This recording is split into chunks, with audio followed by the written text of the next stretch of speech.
Hi, so this is our last video, and what I wanted to do today was I wanted to touch on dating violence just a little bit because I feel like it's a big part of um, definitely topics that are heavy in the marriage and family context. And so what I want to do is I want to talk a little bit about attachment. So attachment from the very beginning of life, so in infancy, and then I want to talk about maybe how those early influences of attachment impact the different love styles that we talked about in chapter 4 or chapter 5, one of the two. I think I put it below. But and then I want to talk about how those styles of love then impact behaviors in a relationship and talk just a little bit about the power and control wheel. And then in this assignment, you're going to have a case study where you identify attachment, you identify styles of love, and you identify certain behaviors within the power and control wheel within that case study. And so just to get started, to talk about what attachment is, this is a topic that I was going to talk about in the parenting chapter at the beginning, but really kind of wanted to save it to tie some things together. But what attachment is so when we talk about childhood attachment, we're talking about the biological instinct that an infant and a toddler has, in which closeness to an attachment figure, so a caregiver, is sought when the child perceives that there's a threat of some kind or when they're uncomfortable. So it's that whole biological instinct to, I feel uncomfortable, I'm afraid, I need to be close to that person that takes care of me. And my anticipation is that they will make that discomfort go away. They will make that threat go away and I will be more comfortable. And so what happens is children have a tendency to develop different patterns of attachment based on the experience and the interactions that they have with their caregivers. And so I'm going to give you 3 examples.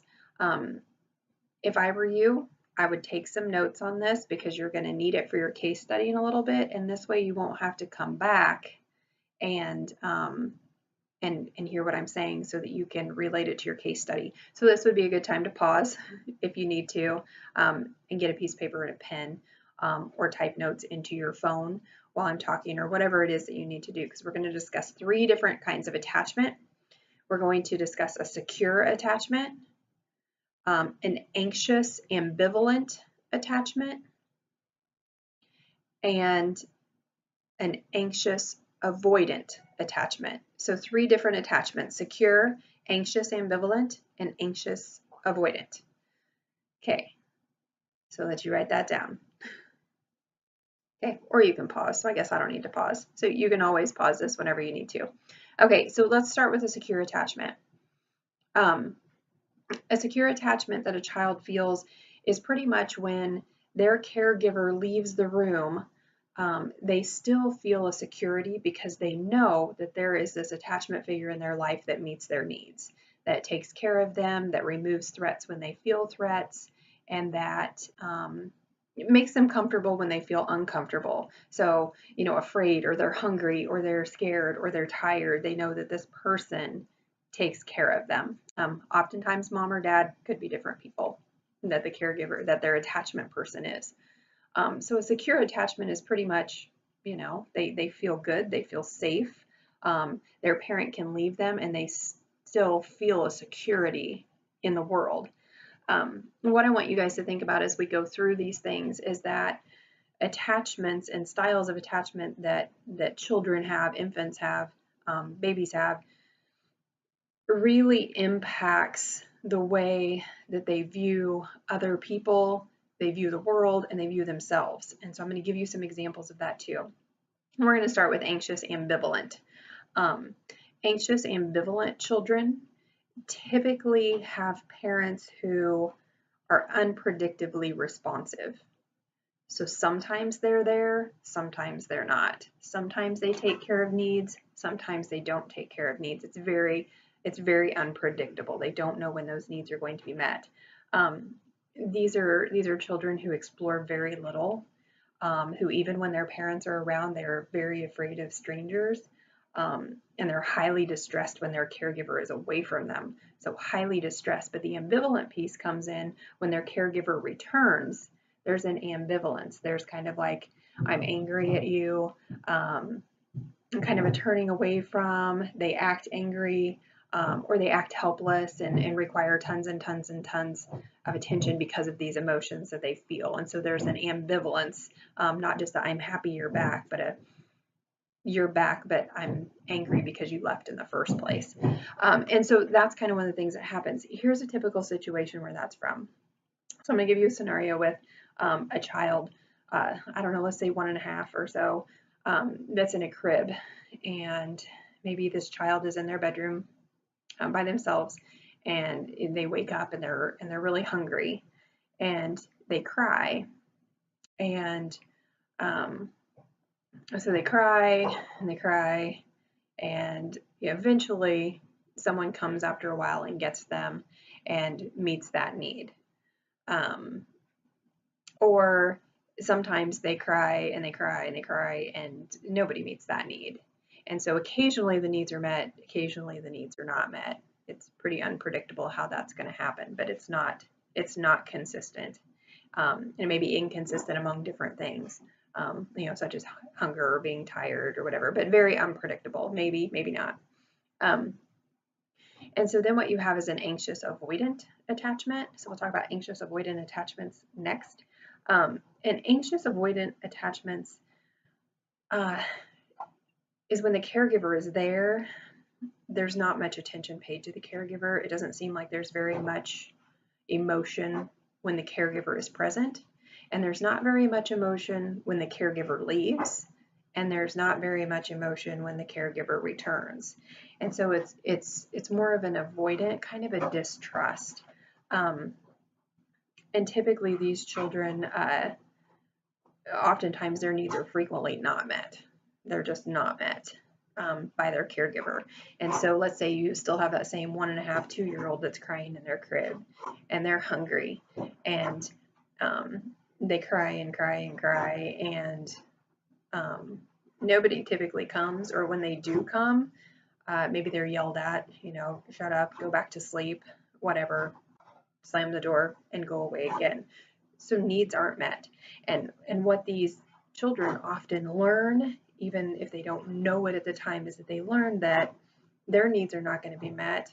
And oftentimes communication has no influence over whether their needs are met. They can communicate with their caregiver in a way, like crying, but it doesn't matter. So a lot of times these kids stop crying, they stop talking to caregivers, they stop asking for their needs to be met, pretty much.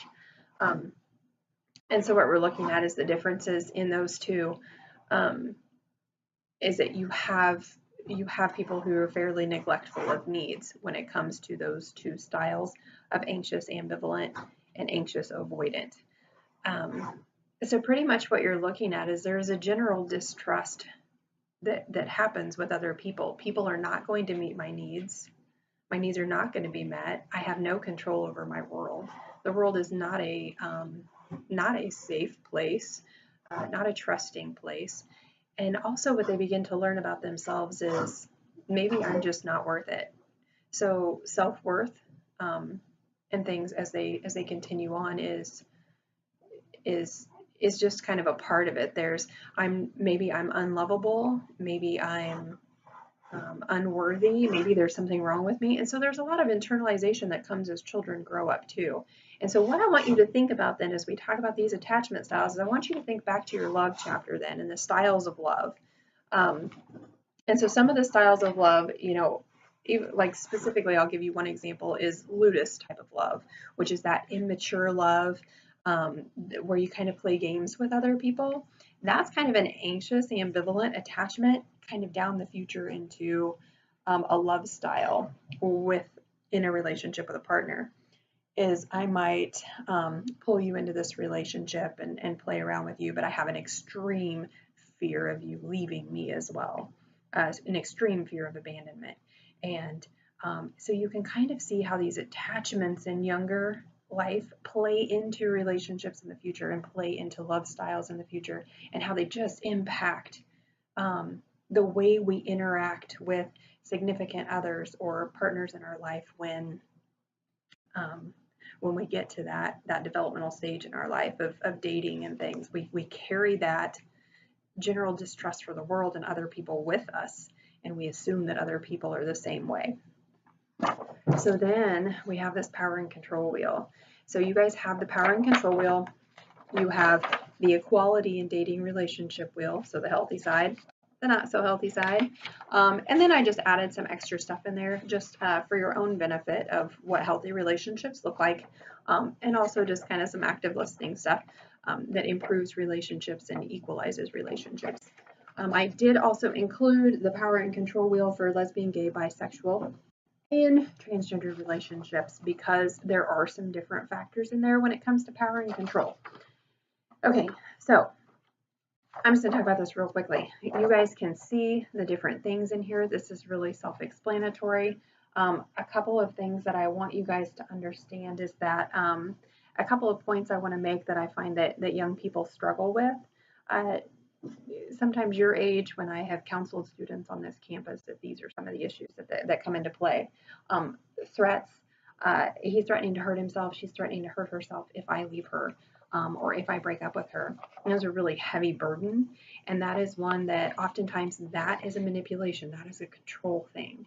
And so for you to give into that and stay with somebody because they threaten is really unfair. And so it's one of those things that you need to think about, how do I respond to this? And often you respond to this by seeking adult support, or professional support. So a counselor on campus or the person's parent or somebody that you can trust and say, hey, this is what's happening, but I can't base my decisions on this person's threat of harm. And then what you do is you put that into another responsible person's hands and you consistently draw a boundary and you stick with that boundary so as not to confuse the other person that's trying to manipulate you, for one thing. The other thing that I wanted to bring up too is that jealousy, possessiveness is a part of this too, jealousy. This is a spiel that I give to all students in most of my classes, is that jealousy is not a sign of love. Jealousy is a sign of insecurity. And so jealous people have a tendency to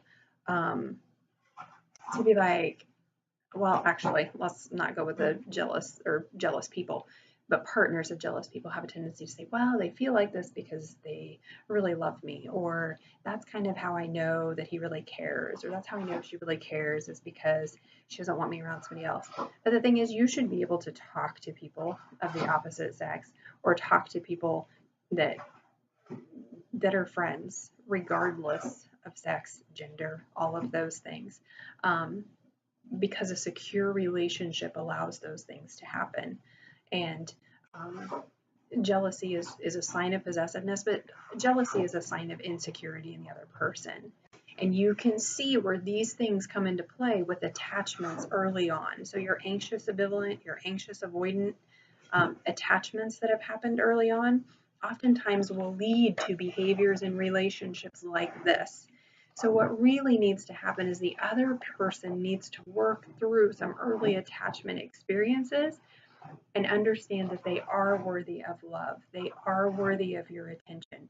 And it is very possible for you to attend to their needs and love them without wanting to leave them. And so those are earlier issues that people need to work through in a relationship. And so when you experience intense jealousy like this, or if you are a jealous person, then that is something that you need to look at kind of where that is coming from.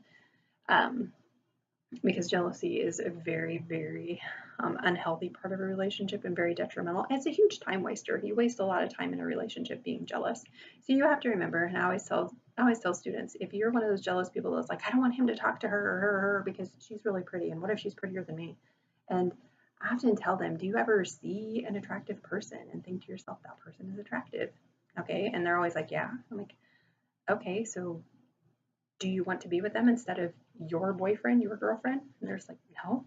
Well, they're the same way. People are that way. We are attracted to other people, but that doesn't mean that we want to spend our time or our lives with other people. So keep some of those things in mind. Start to assess your own jealousy in certain areas and know that when you experience jealousy in your relationships, it's not a normal, healthy part of a relationship at all. So review these, do your case study, make sure that you use the material I gave you in order to answer your case study questions. Be pretty thorough. As long as you can give me a good basis for why you decide that Jay and Chris are the way they are in the case study, then pretty easy to get all the points. Anyway, good luck with this assignment, and I'll see you soon.